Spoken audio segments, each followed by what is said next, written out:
excited to be here with you tonight. This is where we have our product demo. We've got a fairly small stage here, but hopefully a pretty big idea to share with you. In a few moments, I'm going to have the guys come up and start explaining this. Jeff Meredith, who's our Vice President in our mobile business group, will be joining us. But to kick things off, actually, we are extremely excited to have from our partner with a new partnership here at Google, Mr. Johnny Lee, the technical program lead for Project Tango. He's here to listen to, so let me hand it off. Thank you.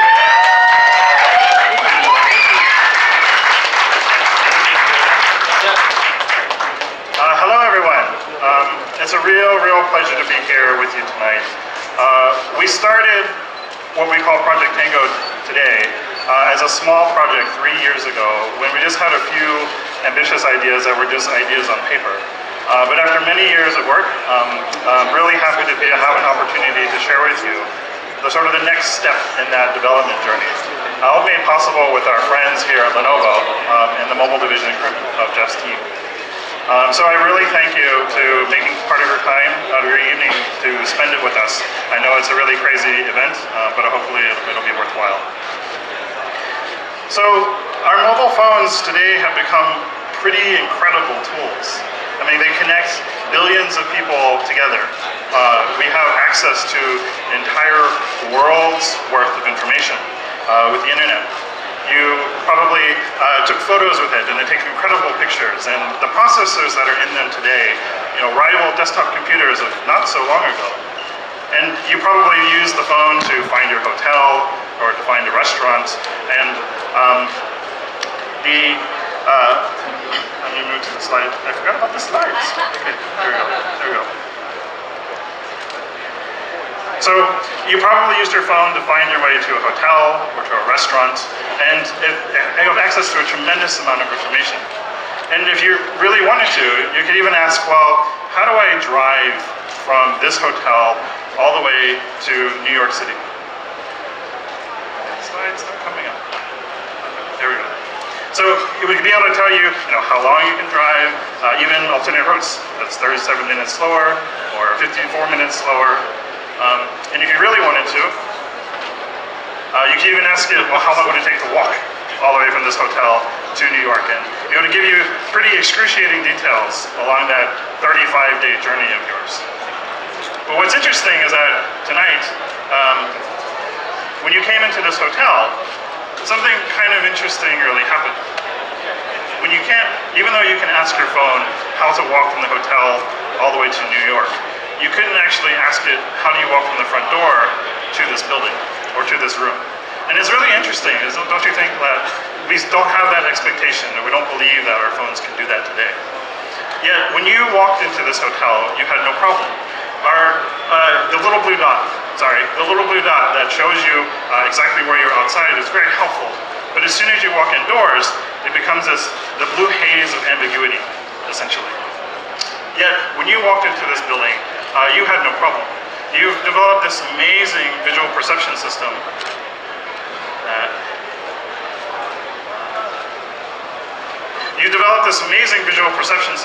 that allowed you to see the room around you. You could find the hallways, you could walk up the stairs, you can navigate your way all the way to the front door to the place that you're standing right now. And that's a pretty amazing ability that we've evolved millions of years of evolution. So what we'd like to do with Project Tango is essentially allow you to provide that kind of capability into a mobile device. So the team is focused on providing a sense of space and motion that's human scale. Meaning, I know how far I am I moved on the stage over here, we know how large the room is, and you know how far we are from each other for the person standing next to you. So if I stand here, if I move over here, this is meaningful to me. It's also meaningful to you. And if I move over here, it's meaningful to, what's your name? Paul. It's very meaningful to Paul if I stand right here in front of him. If I took one more step, I would actually step off the stage and potentially fall down. So this is actually a really important foot that I know about, but my mobile phone actually has no perception of that. So what happens when we give our devices this sense of space? Well, we could start asking a few different things. We could ask it, well, how big really is this room? How far the walls are from each other, and how tall is the ceiling? We could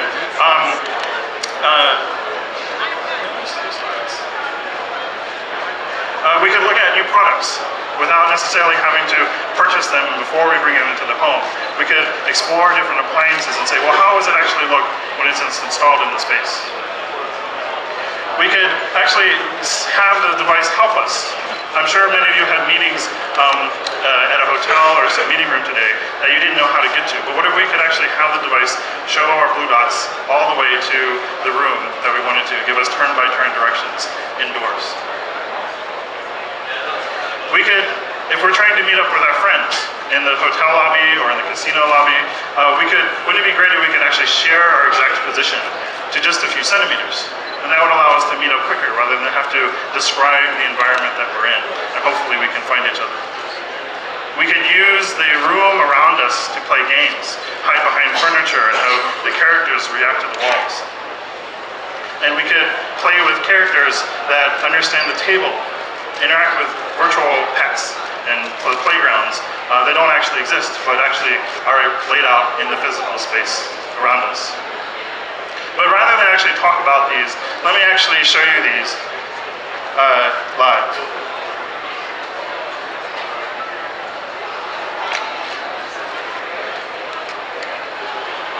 So we've been working with our Project Tango development kits, which are publicly available today. This is all software that have actually been done either by us or by partners that are here with us tonight. So let me start off with one of the basic questions that I talked about before, which is, if I'm trying to move into a new house, or say I'm a college student that has just moved into their dorm room, and I want to put up some curtains to make the place a little bit nicer, but I want to know how tall the ceiling is. Now, if I do it traditionally, I have to get a tape measure or potentially even a ladder and climb up to figure out the distance between the floor and the ceiling. But with the Project Tango device, what I can simply do is use the sensors built into it and actually simply do a measurement. I can say, well, how tall is this roof? I just tap. It leaves a little yellow marker on the ceiling, and then I tick on the ground, and it tells me that it's 9 feet, 5 inches tall.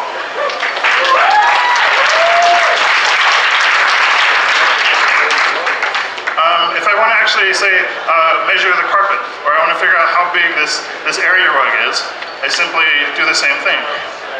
I click on the point here, point here, walk over here, over here, and I'm just tapping on the screen, telling the camera to measure the point that I'm looking at. And it tells me it's about 9 feet 7 inches that way, and 7 feet 6 inches that way.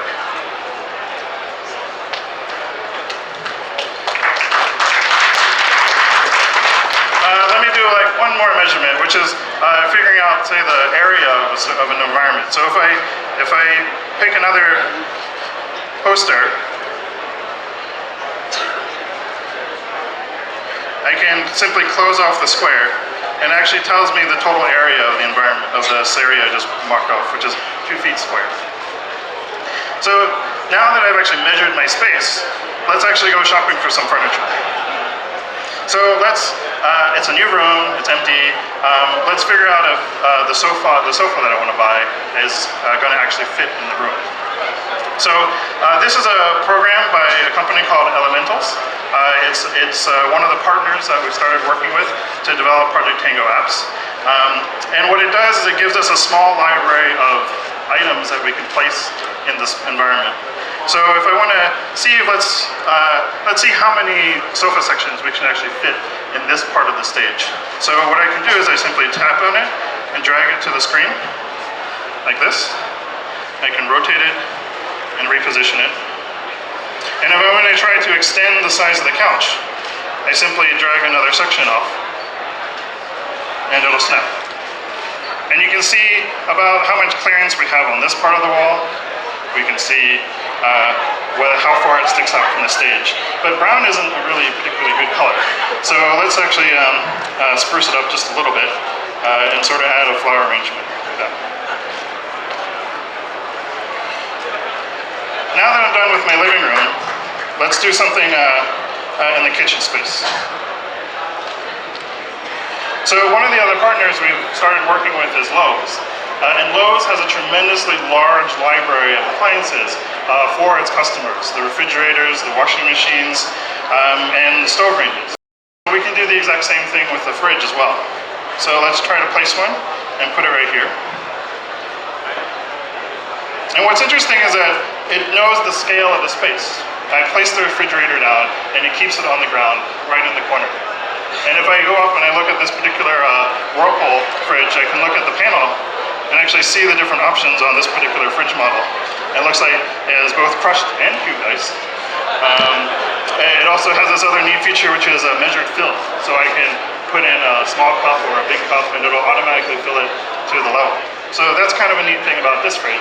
And I can actually see if the space in front of the fridge will leave enough room if I open the doors and I can still get in front of it. So this allows someone to compare different products all in the space that they would actually be installed. If you want to learn a little bit more about Elementals or Lowe's, we have a partnership over here. You can raise your hand, Kyle and Victor. So they've been working on this with us, and we hope to continue maturing this app in this whole category of personal shopping on the device. Now, those were just a couple of really quick snacks or test clips of things you can do. But I want to show you a little bit of what's going on underneath the hood. So we have this application called Constructor. And this actually allows me to build a full 3D model of the space in real time. The depth sensor is capturing distance points to everything in the surface. And I simply hold it up and I look around kind of like a magic flashlight. So what it's doing is that it's taking the tracking data, the depth sensing data, and combining it all into this persistent 3D model. Now what's neat about it is that I can transition to a third-person view, like this. I'll even scan some of you guys out here.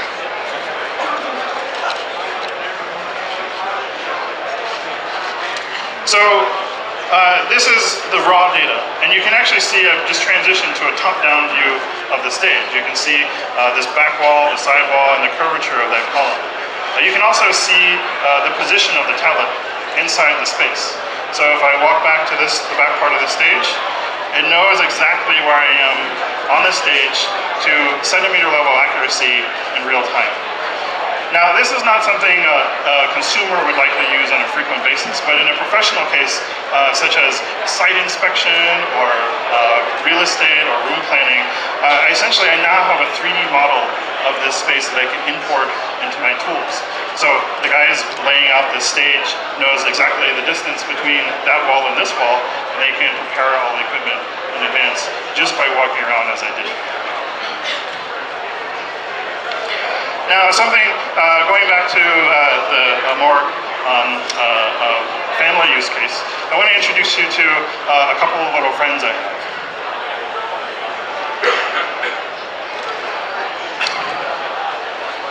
So, this is Gray. Gray is a kitten that we have here. Come on, Gray. Come here. Come here. So what I can do is that I can just walk around the room and Gray will follow me. Come on, here, you can do it. Okay. But what's also really neat is that since we have all of this information about the space around us, Gray also knows about the furniture. Oh, come on, Gray, you can jump down. Maybe you'll come on this one. So he can respond to the different tables, the floors, the walls, and we can give him a run around the house and play games with him. We have a couple other friends. This is Rufus. Hey, Rufus. Rufus is a little bit big. And we have Marbles. So this is just a very simple test app, but you can imagine with more work with our partners and developing this further, these characters can become much more interactive and much more aware of their environment. And so this creates a sort of new genre of games that weren't possible before. Now for this last demo, I want to invite a friend on stage, Kate. Is she available? Okay.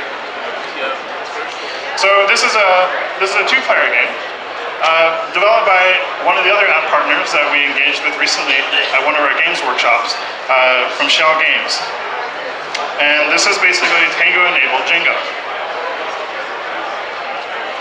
So if I point at the table, we can capture the surface of the table, and we can actually start playing a digital version of Jenga.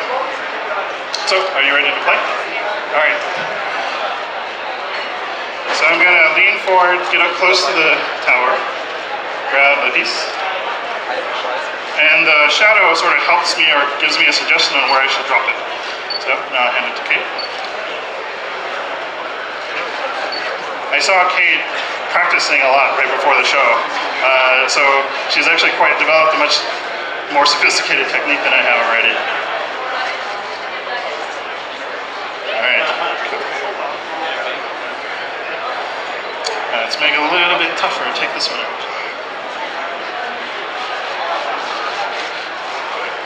It's suggesting that I should go this way. All right.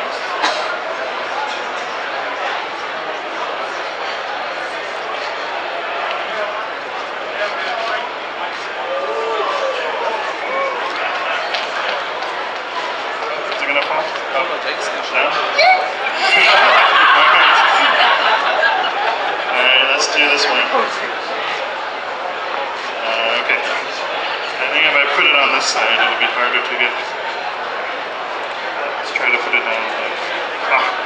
Oh! Alright, I was trying to be a little bit too aggressive there.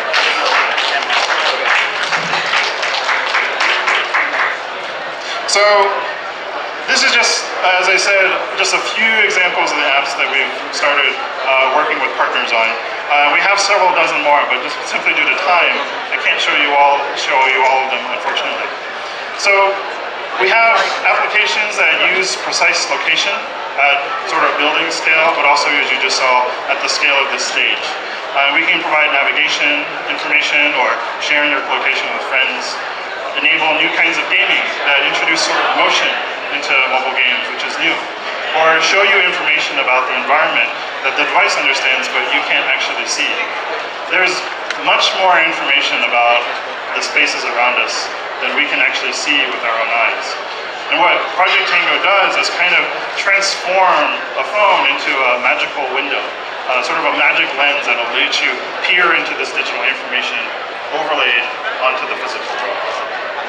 So, as I said, these devices were actually built using our Project Tango device, which is a 7-inch tablet that we made public last year. And these have been a really fantastic stepping stone to allow us to mature the technology and actually enable over 5,000 developers that we've distributed kits to start exploring this technology. But even though I have a big pair of pants, this is a little bit too big for me to carry around on a regular basis. Most of us don't carry tablets around. And so we really wanted to work with a partner to figure out how to reduce the hardware and reduce the requirements to something that we could really carry around every day. And that's where Lenovo comes in. I've been really impressed with Lenovo's sort of ambition and desire to push new technologies in their PCs and tablets and in the phone space. And we've been working with them for over the past year to figure out how to take the learnings from these devices and shrink it into something that was more usable. So to tell you a little bit more about that, I want to welcome Jeff Meredith on stage, who's VP and General Manager of Engineering at Lenovo.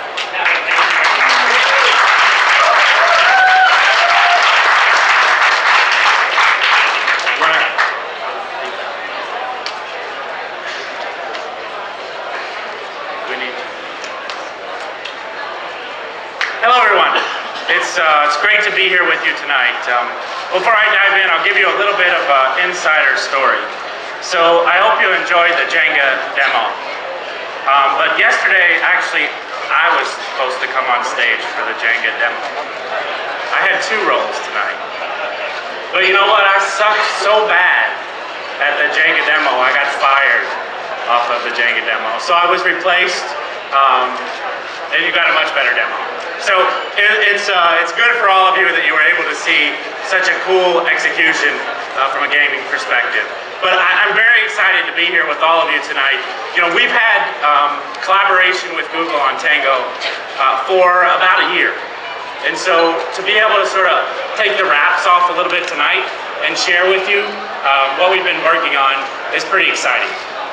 I remember the first time that I went through the demo that many of you saw tonight. Honestly, I spent over 2 hours measuring everything in my office, navigating all through to places I actually already knew, but I was just testing out the technology. But the thing that I really loved is I gamed in a shooter game. I shot villains for 30 minutes and just loved the experience.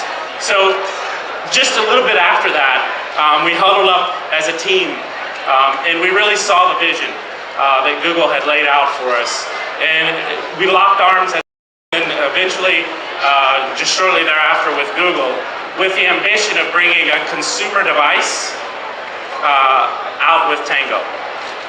Not a device that was sort of niche, but one that was a mainstream device that we could see in the hands of everyday consumers.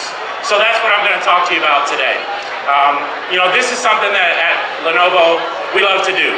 We love to meld or merge creativity and engineering with products that are very fresh, and we pride ourselves on device innovation. And you might say, well, every company at CES prides themselves on device innovation. I would say that we have a leadership position in device innovation. And I'd like to give you a couple of examples of ways that we've really taken a fresh look on technology and delivered it into consumers in a better way. So recently, in the smartphone side, we launched a Moto phone, the Droid Turbo 2, that has the very first shatterproof screen. So something that we've all had pain points around, that's a brand new innovation. 3 years ago, we launched the Yoga Notebook, a 360-degree rotating device that many of our competitors have emulated. And even in the last several months, we've launched the Yoga tablet, the very first video tablet, world's first video tablet with the projector. And this product, in fact, even won a CES Innovation Award this year. So we're very proud of that. And I think that you can see from those examples that we do take a very unique perspective in the way that we deliver our hardware to consumers. We really try to find a better way. And we've delivered many firsts. But I'm very pleased to announce tonight that we're going to deliver the very first Google Tango device for consumers. Yeah. So we really felt it was important at this juncture for us to come out and actually talk about the fact that we're going to do this. We're going to launch a product and really take this into the realm where the developers can feel very confident about working on apps, and consumers can look forward with anticipation of all of the capabilities that we'll bring. So let me dive in just a little bit more and talk about some of the work that we've done. So Johnny talked about this idea around applications and areas of application of focus, and he showed you several examples of these, whether it's location, indoor navigation, whether it's gaming, Django, or shooter games that I referenced, or utility, whether it's things that you would do within your home. So I think you can see 3 clear, distinctive areas of focus from applications. We wanted to bring all of those forward in a device that was readily accessible to consumers. So that was very much our focus. But as you saw, the starting point was this development kit that Google sent out. So as Johnny referenced, my pockets are of equal size to his, and I probably I'm not gonna put that in. Shaquille O'Neal might feel comfortable with that in his back pocket, but I don't really. So we needed to move from this form factor to something that is similar to what many of you are holding and pointing at the stage today, something that you carry with you every day. So let me give you a little bit of insight into the challenges of doing that. When you look at the technology that is necessary to enable Tango, you can see an RGB camera, a depth sensor, and a fisheye camera to give you wide-angle viewing. All of those are inherently present on this developer model along this horizontal axis, which is pretty large. You've got a reasonable piece of real estate to work with there. So in order to move this into a device that was more appropriate for everyday use, we had to think about what was necessary. First off, most of us actually hold our everyday device in portrait, not landscape. We also have a breakpoint from a thinness perspective that we certainly want to achieve, and we want our hand to easily fit around it. So we worked very hard to think about how we move into this form factor with 3 cameras, a very significant imaging component stack, and deliver something that's super thin. So here's just a visual example of kind of where we've gotten, and we'll give you a little bit more insight as we go. So we've revamped the layout for everything from the PCB all the way to the display to fit in a dimension that we think is very much appropriate to consumers. We've also reoriented the camera stack so that it actually is in the top third of the device and occupies very little space and is done in a vertical orientation. We've also had to deal with an interesting technical challenge with cameras. Our phones today have 1 camera, maybe one on the other side as well. This one has those 2, but it also has additional cameras that enable the Tango capability. So the heat necessary to run the cameras was something that we had a challenge with, and we had to deal with through a mechanical solution that actually transfers the heat. So from an engineering perspective, we've made great strides over the last several months to create a product that we're very proud of. We've also had great work from Qualcomm. We'll enable this product with Snapdragon processing. So Qualcomm has worked with us hand in hand the whole time. Just like we've talked about the partnership between Google and Lenovo, Qualcomm has been right there with us, dealing with the engineering challenges and really focusing on the experiences. So, yeah.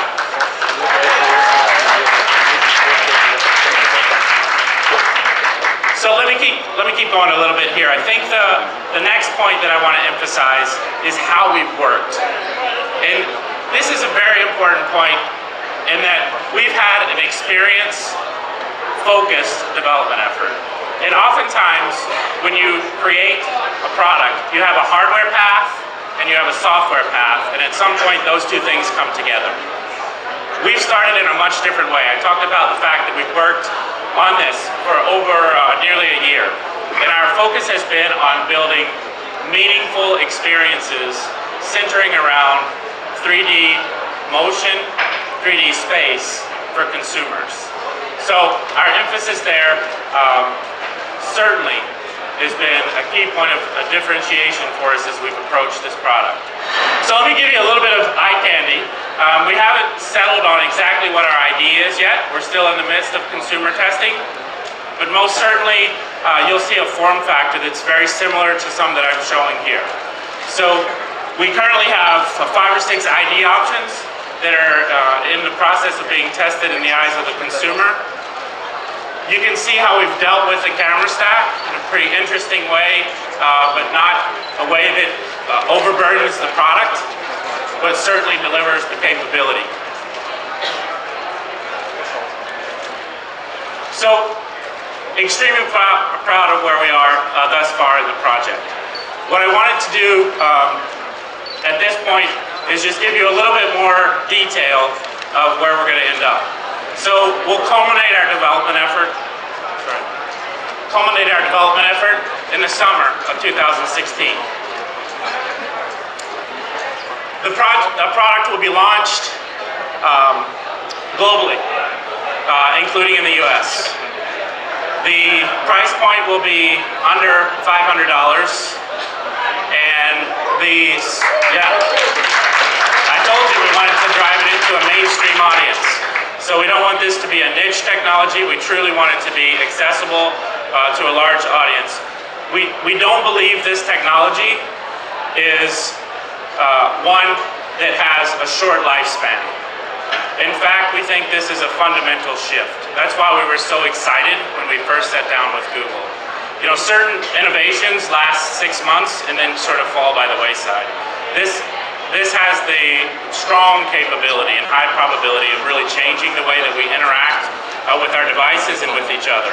So we're going to launch the product absolutely in the summer of 2016. The size of the product will be something, under 6.5 inches. Under 6.5 inches. Okay, last thing that I want to close out with today. We have definitely done a lot of work collaboratively on the device itself. But what is equally, actually probably more important for Tango is the applications. And Johnny laid out some really interesting things that we've already done on the app side, and there's been much work in terms of events with developers, reach out to individual developers, and so over 5,000 developers already engaged. But we want to step that to the next level. So what we're doing to accomplish that is having one additional announcement that we'll put in play tonight. So I'd like to have Johnny come back on stage as we close out the session and join me in making the announcement around app development. So, as Jeff said, hardware is interesting, but the applications are much more interesting to us. And so we are announcing a joint application incubator program. So we know that a consumer device will be coming, so we want to give developers a chance to mature the applications they've been prototyping and also find new partners. Through the developer kits and through our workshops, we've found a few dozen partners that we're going to work very closely to mature their applications, provide engineering support, and provide funding. But what we want to do is give a chance for others who are working on technologies in the VR space and the AR space to target this platform. And so we want to invite you to apply and provide your proposals. We're going to make a very serious effort with funding and first-party support and deep engineering support, as well as things like on-site workshops. We might provide you the mountain to actually work one-on-one with you to develop your applications. So we want to invite everyone to go to the website and provide the proposals. We'll take a look at them and review them, and we'll be able to I'll keep the proposal offering open until February 15th. In order to have enough time to develop the apps and target launch. We might even be able to work with Lenovo to consider full pre-installs of your application on the device, which should give you the greatest chance of having your app be successful. So we really want to work with you and help you be successful as an app developer. And as Johnny commented, our commitment is equally strong on this, and we will not only preload your apps, those that we find to be the best out of the program, but we'll feature those in not only our marketing, but all of our communication around the product. So, that's going to be a very important point for us as we go forward, is to make sure that we demonstrate all of the really unique use cases here, and we'll do that through the very best apps that we have. So as Jeff said, before everyone had GPS in their pocket, people were fine. People knew how to get to work. People knew how to get home. People knew how to get to the shopping mall. And so we didn't really actually need GPS. But once we actually had it in our phones, it changed the way we actually could go about our daily lives. We could discover new things around us. And now you wouldn't even consider buying a phone without GPS. And that's the same level of value that we feel like this technology can provide to people. Because we are 3D creatures that live in a 3D world, having our devices share this level of perception is something that we think is a fundamental capability to a broad set of computing going forward. we know how to improve it. So thank you for spending your time with us tonight. We appreciate it. Thank you all very much.